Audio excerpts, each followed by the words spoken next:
Taraki kilapa yudastu yete chitakina. Vakya vina parada laksha shikta chikamari taramamare. Kripa maitvam sharana prapanam brinde namaste sharanara. Hari Hari Bol. First of all, I offer my humble obeisances to Sri Guru Gauranga, Sri Gurudev, Bhaktivedanta Narayana Swami Maharaj Ki Jai, and our Shiksha Gurus, Bhaktivedanta Swami Maharaj, all of the assembled Vaishnavas here, including my Kishori. She played the cartels really good. Yeah. I hear you, both of you and your husband every day with the drum. Right? Yeah. And she's really picking up, so yes. So encouraging. So, I don't know, that was a last minute thing. They asked me to speak something. Yesterday I was on a conference call where they were speaking about how to prepare for Kartik Brat. And then last night we went to Bimala's house and we read from Adi Lila chapter 17. So I'd like to share some of those things that we heard last night.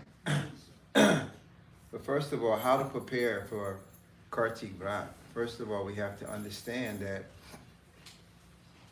the only way we can understand anything about Kartik and the Kartik Devi is by taking shelter of Vaishnavas, especially those in the line of Mahaprabhu who have come to especially give this Premanam, Braj Premanam that Mahaprabhu came to give us. So I'd like to, first of all, just read. Some people are complaining that they can't hear on the stream, so. Oh, you have a stream, Matt? Huh? This one? Is it on? Hello? Oh, let me get the other part. Justin? Jai? Oh, can you turn the mic on, please, Ananda Padayani? Should be on now. Okay, thank you. So like I said, I was saying that Kartik means to take exclusive shelter of Srimati Radhika and those in our line who are her followers, especially those who are Chaitanya Mahaprabhu's servants. So we'll start with reading the glorification of Vaishnava Vandana. First of all, I offer my glorification to the feet of the Vaishnavas of Vrindavan. Praising all of Mahaprabhu's Nilachala associates, I prostrate at their feet. I pray for loving attachment to the lotus feet of all Mahaprabhu's Navadvip Bhaktas. I offer pranams at the feet of all of Mahaprabhu's Gaudadesh Bengali devotees. With upraised arms, I pray to the feet of all of Gauranga's Bhaktas in whichever country they may reside. Holding a straw between my teeth, I submit at the feet of all the servants of Mahaprabhu that were or will be. I have heard their glorification in the Vedas and Puranas, which proclaim that each one of his devotees has the Shakti to deliver an entire universe. Hearing of their glory, I have come with great eagerness to surrender to Mahaprabhu's Bhaktas, who are all Patita Pavana for sinners like me. What power do I have to glorify them? But out of my ignorance and unmitigating pride, I do so anyway, thinking myself so qualified. Even though I am dumb and unable to express their greatness, still my heart is joyful due to my great good fortune that the Vaishnavas have accepted me as their own, and Gurudev has given me Harinam full of blissful pastimes. Forgive the faults of this fallen soul and make me your servant. They award the perfection of all desires, including freedom from death, and even that rarest treasure not found in this world. Pray. All of one's pure heartfelt desires will be fulfilled without delay. Devaki Nandana Das, intensely eager for this, glorifies and prays to the Vaishnavas. So this is what Kartik means for us right now. We take exclusive shelter to the Vaishnavas, and we pray for the cause's mercy to help us get entrance into the service of the divine couple, and especially what Gurudev has taught us, Radha Dasha.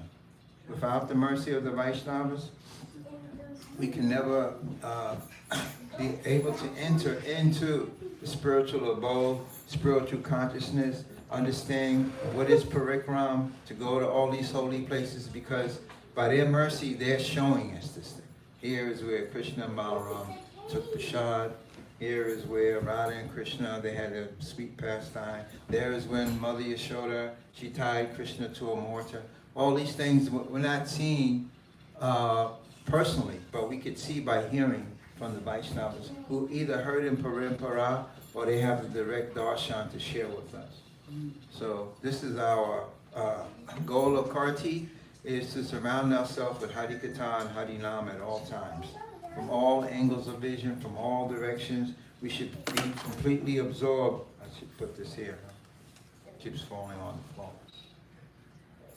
We should be completely absorbed in hearing Harikatha and praying for the mercy of the Vaishnavas. So yesterday we were reading from chapter 17 of Adi Leela, Bimala and Sham and Achyutananda Prabhu. To Krishna Prabhu, excuse me. I'd like to share some of this. One day, Sri Chaitanya Mahaprabhu felt the ecstasy of the boar incarnation and got up on his shoulders, of Murari Gupta. Thus, they both danced in Murari Gupta's courtyard. After this incident, the Lord ate raw rice given by Suklambara Brahmachari and explained very elaborately the import of Harinam sloka mentioned in the Brahmanaradiya Purana. Who knows the sloka? Why did you take a picture of me when I was looking at Mama? You don't know? Yes, you do. Harinam, Harinam, Harinam eva kevalam kalo nasteva nasteva nasteva gantera nata. In this age of Kali, there is no other means for self-realization than chanting the holy name, chanting the holy name, chanting the holy name of Lord Hari. But why is it said 3 times? For emphasis. Yes, but what is the emphasis? Harinam is the only way that we can take refuge in this age of Kali without putting all of our faith in Harinam. And we're guaranteed to have success, but if we deviate in other paths, they will only lead us down discipline. Something more? So he's saying here, Kali Kale Nam Rupa Krishna Avatara Nama Haite Haya Sava Jagat Nistara. In the age of Kali, the holy name of the Lord, the Hare Krishna Mahamantra, is the incarnation of Lord Krishna. Simply by chanting the holy name, one associates with the Lord directly. Anyone who does this is certainly delivered. Then he says, this verse repeats the word Eva, certainly, 3 times for emphasis. And it also says 3 times, repeats Harinam, the holy name of the Lord, just to make common people understand that this is so important. Then he says, the use of the word Kevala only prohibits all other processes. So it means that not by mystic yoga, not by Gyan, not by performance of austerities, none of these can really help us become self-realized. Only the holy name can give us this particular benediction. So he says here, this verse clearly states that anyone who accepts any other process or path cannot be delivered. This is the reason for the triple repetition. Nothing else, nothing else, nothing else. Nahi, nahi, nahi, nahi. Which emphasizes the real process for self-realization. To chant the holy name always, one should be humbler than a blade of grass in the street and devoid of all desires for personal honor. But one should offer others all respectful obeisances. A devotee engaged in chanting the holy name of the Lord should practice forbearance like that of a tree. Even if rebuked and chastised, he should not say anything to others to retaliate. And then there was a praman given about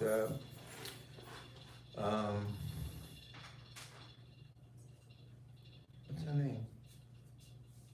The last Mataji that came every year to help us, and she preached.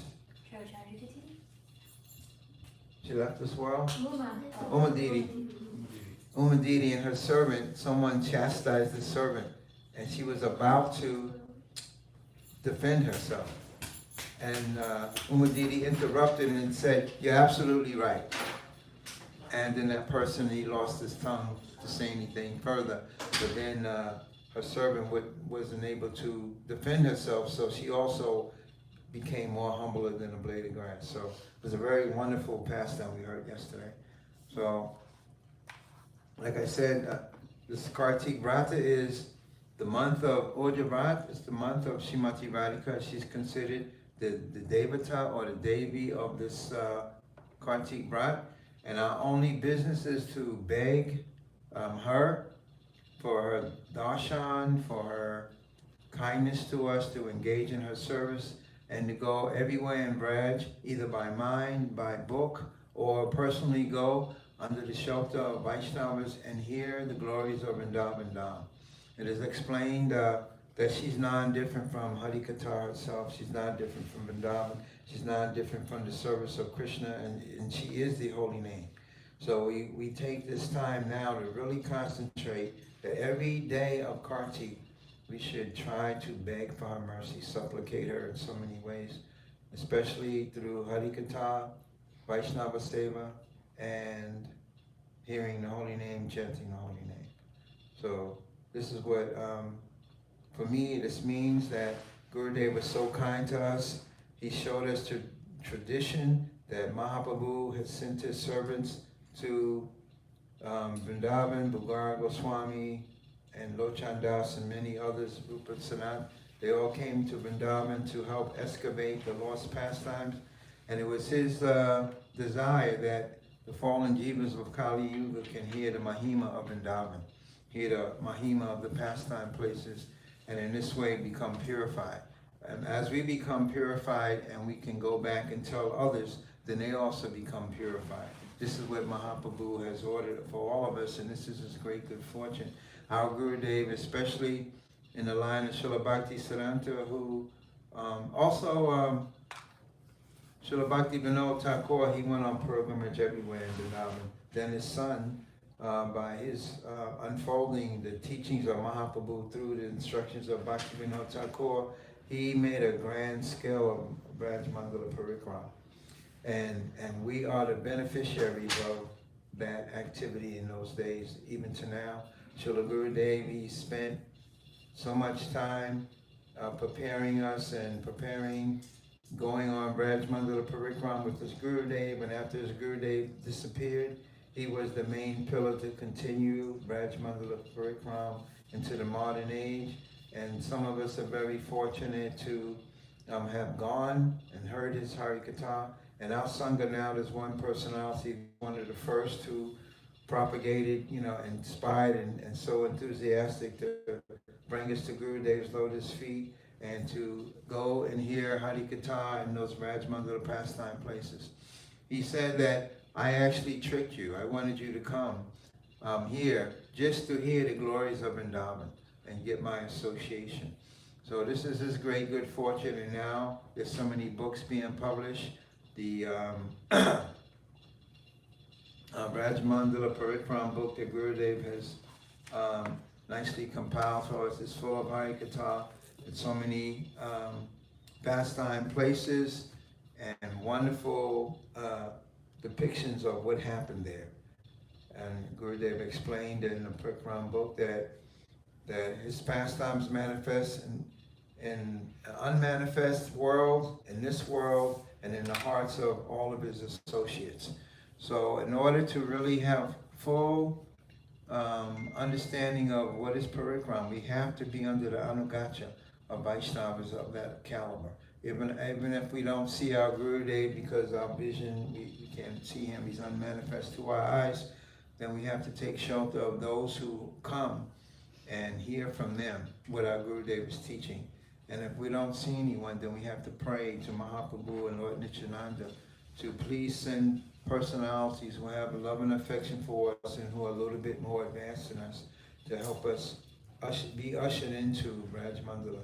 It's a very mysterious place, and without their understanding and their vision to show us how to see Vrindavan through listening, then when we go there, we'll make so many offenses because Maya has covered it with a thin veneer, and for the condition, so we might think that all we see is, the stool of pigs and monkeys and cows, etc., and we can't really take the real darshan of Vrindavan. So we have to always be under the anugatya of those who can actually show us this darshan through the ears. So,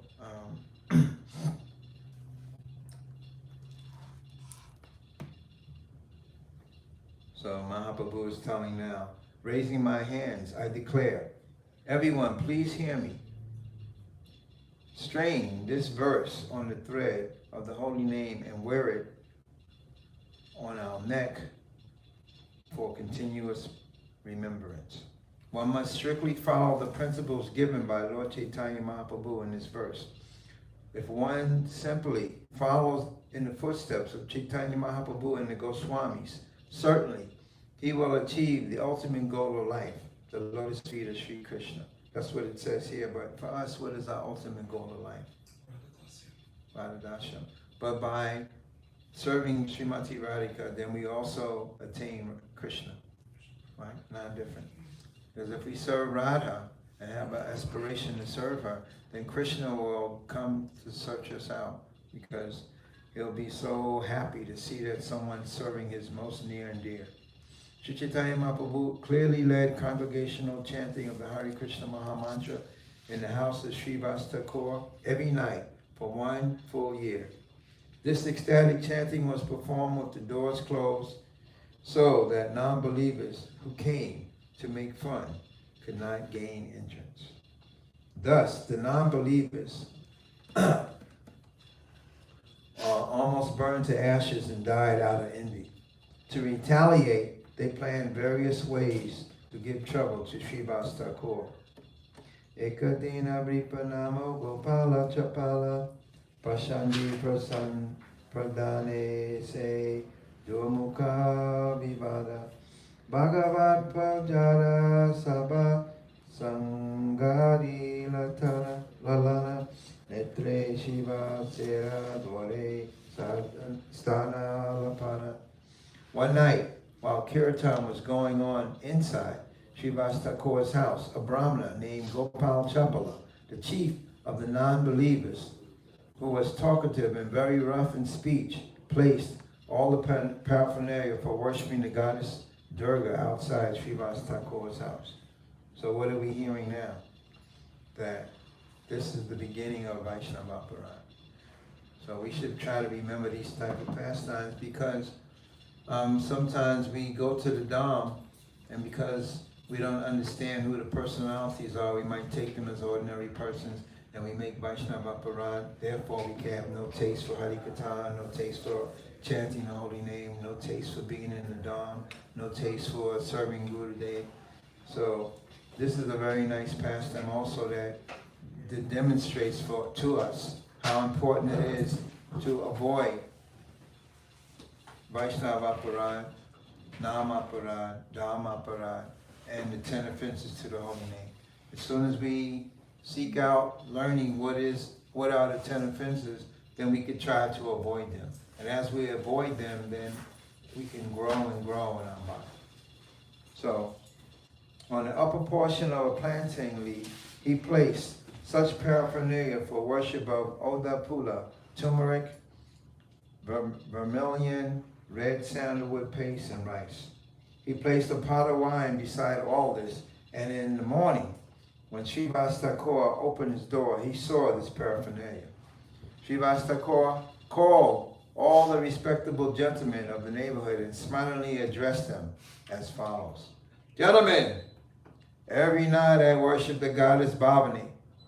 Since the paraphernalia for the worship is present here, now all of you can see, what is my position. Then all the assembled gentlemen exclaims, "What is this? What is this? Who has performed such mischievous activities? Who is that sinful man?" They called for a sweeper, Hadi. What? They called for a sweeper who threw all the items of worship far away and cleanse the place by mopping it with a mixture of water and cow dung. What is that sound?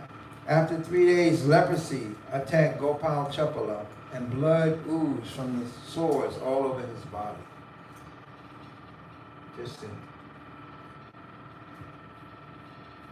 Because of this Vaishnava Paran, because Srivas was such a near and dear associate of the Lord. Sometimes the Vaishnavas, they don't take offense. But the Lord has so much love and mamata for his servants that he took offense.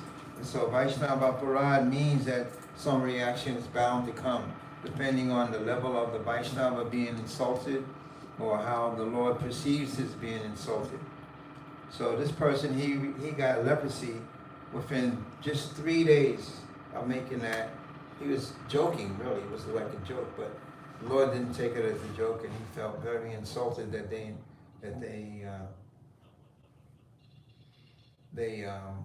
blasphemed, basically, Srivas Thakur. So, incessantly covered with germs and insects, biting him all over his body, Gopal Chapala felt unbearable pain. His entire body burned in distress. Since leprosy is an infectious disease, Gopal Chapala left the village to sit on the bank of the Ganges underneath the tree. One day, however, he saw Chaitanya Mahaprabhu passing by and spoke to him as follows. He says, Grama sambande amitamara mahatula Bhagina muvi kusta vyadite harachi bakula. My dear nephew, I am your maternal uncle in our village relationship. Please see how greatly this attack of leprosy has afflicted me. As an incarnation of God, you are delivering so many fallen souls. I am also greatly unhappy. Kindly deliver me by your mercy. Hearing this, Chaitanya Mahaprabhu appeared greatly angry, and in that angry mood, he spoke some words chastising him. He said, O sinful person, envious of pure devotees, I shall not deliver you. Rather, I shall have you bitten by germs of many millions of years. That's the Lord himself, the most merciful incarnation. He is angry. There's at least 2 times in the Chaitanya Charitamrita or the Chaitanya Bhagavat where the Lord showed his anger. Can we just turn it off? It's so See, just like that. Anger. So, once was with Gopal Chapala, and the other was with the time when Nityananda Prabhu was hit by a brick and blood fell. Mahaprabhu showed his anger. So most of the time he's not angry, but when someone commits an offense to his near and dear, he's very angry. And what are those offenses? 6 times of Vaishnava Aparad. To beat a Vaishnava, to slander him, to not welcome him, to not be happy upon seeing him. All these things considered fall down. But Srila Gaura Govinda says it just doesn't just mean fall down, it means fall down into hell. Because now we have a hellish mentality. And by that hellish mentality of being inimical to Vaishnavas, then we get a hellish result, just like we hear in this pastime, where he's bitten by germs, blood, pus is oozing from his body, he has leprosy, he's in so much pain. So Mahaprabhu is continuing. You have made Srivas Thakur appear to have been worshipping the goddess Bhavani. Simply for this offense, you will have to fall down into hellish life for 10 million births. This is how serious this is. And this is the biggest obstacle, and this is our time to take shelter of Kartik and Kartik Devata, Srimati Radhika. And we have to be so on guard for making offenses, because this pastime is really for us to remember. Because later on we'll see what happens. But this is for the jivas conditioned who are on the path of bhakti, to remember this is our biggest impediment. to slander Vaishnavas, to beat a Vaishnava, to not welcome a Vaishnava, to be unhappy to see a Vaishnava. These things can ruin our life. He says here, 10 million births. He says, I have appeared in this incarnation to kill demons, Pashundis, and after killing them, to preach the cult of devotional service. After saying this, the Lord left to take his bath in the Ganges, and that simple man did not give up his life, but continued to suffer. When Chaitanya Mahaprabhu, after accepting the renounced order of life, went to Jagannath Puri, and then came back to the village of Kulia. Upon his return, that simple man took shelter of the Lord's lotus feet. The Lord, being merciful to him, gave him instructions for his benefit. So it was a long time. It was a very long time because Mahaprabhu lived in Navadvip, then he left and took sannyas and he lived in Jagannath Puri, and then sometime later he returned to Kulia. And that person saw him and now he's asking again, can you please help me? Can you please forgive me? And now this time as the sannyas vesh, Mahaprabhu's heart is melting and he said, okay, I'll give you something that you should do right away to become relieved. He said, you have committed an offense to the lotus feet of Srivas Thakur. The Lord said, first you must go there and beg his mercy. And then if he gives you his blessings, you do not commit such sins again, you will be free from the reaction. So again, if we do make an offense, either knowingly or unknowingly, we have to go and beg the pardon of that devotee. But what happens if that devotee leaves this world? Then what happens? Now we discover in meditation or some kind of a way we kind of think, oh, I must have offended that person. What happens? And we can't see him again. Then we have to still offer our obeisances to that person and supplicate his mercy and take shelter of the holy name of the Lord. You know, there's a pastime Gurudev always spoke when we went to Tirukadamba about the time that it wasn't in Tirukadamba, but Gurudev would talk to us about it in Tirukadamba. How there was one devotee, he had a lame body, and he walked with a limp, and he was passing by Rupa Goswami, and at that very moment, Rupa Goswami was in meditation, and he started laughing, and that devotee thought he was laughing at him. So, and he went to Sanatana Goswami and said that, I think that Rupa Goswami has offended me by laughing at my body. And then Sanatana Goswami told him, no. He's topmost Vaishnava. He's full of so much humility and love and affection. He would never do anything like that.